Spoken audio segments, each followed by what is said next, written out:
Good morning, everyone, and it's time again for Rising with the Sun.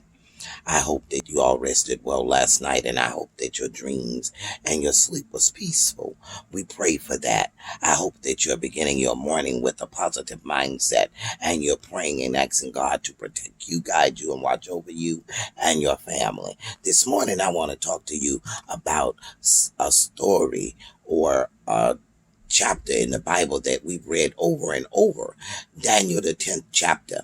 Daniel begins to pray. He's praying for the people of Jerusalem, the Israelites, because they're now coming out of bondage from where they were in captivity with Jeremiah.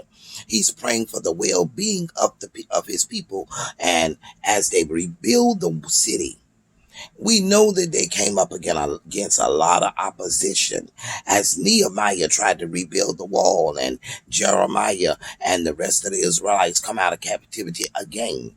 But Daniel prayed. Daniel was about 85 years old, and he was standing on the bank of the Tigris River. He and his men, when he saw this glorious figure coming toward him, the men that was with him didn't see the actual man. They saw an image of a glorious appearance, and they ran. Daniel went prostrate on his face, and he prayed, and the man touched him and told him, "Get up."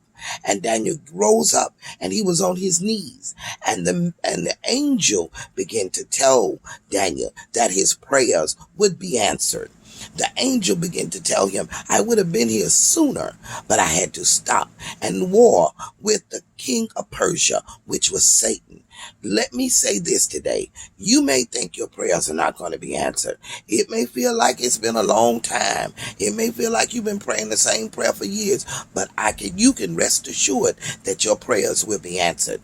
Daniel's prayers was answered. Daniel was a prophet of God. Daniel was 85 years old when he prayed that prayer, but God answered his prayer. See, the wages of our warfare are not carnal, but they're mighty through Jesus Christ to the pulling down of strongholds. I come to tell you this morning that the enemy tries to block your prayers. He tries to block up what you're trying to do for the Lord, but he has no power. See, God sent St. Michael, and St. Michael came with his fleet, and they fought against the king of Persia, and they won. Today, if you're going through something and you got enemies coming up against you and things that you can't understand, remember spiritual warfare is real, but you pray and you ask God to send his mighty angels and watch and see, don't he do it? But keep praying and don't give up. I love you. I'm Prophetess Elaine Dinkins, and you have a blessed day filled with miracles.